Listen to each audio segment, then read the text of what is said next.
Okay, so today I'm going to show you how to make sure that your painting is accurate by simply using a gallon bag. So here's a gallon bag, and I cut off the edges on here, and what I'm left with is this simple piece of plastic. What I'm going to do is then take a Sharpie, and utilizing the pre-existing drawing that I had before that I traced onto my board, I am now going to go over these lines again, these bigger shapes, which then will help me realign the drawing on my painting if I lose those lines. This is a great way to make sure that your drawing is correct, and as you are working, you will lose some of the lines. And this is, again, a great way to simply be able to realign them. So I'm going over these simple shapes really quickly. And this is Kiana. And I'm gonna go really fast over these other larger areas. Usually what students will get lost in are in the details, like in the eyes or in the nose. So I'll make sure that I definitely get those areas and make sure that I get these larger shapes.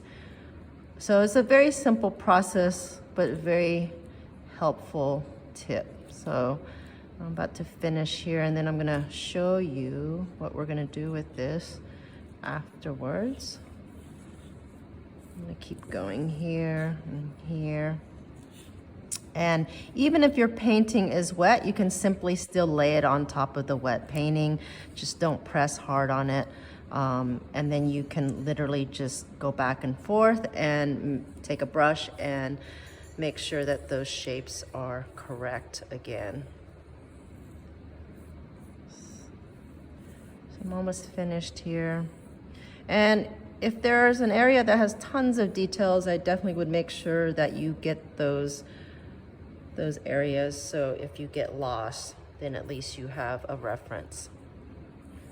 Because I know her hair is fairly dark, but she will be adding color to that. So there we go. I think I lost her nose a little bit here. That will be okay.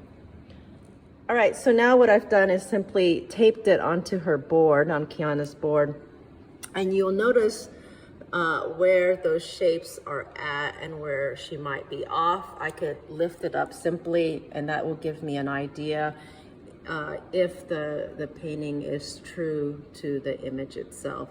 So this is a great way to, they call it truing it up, to make sure that the accuracy is right.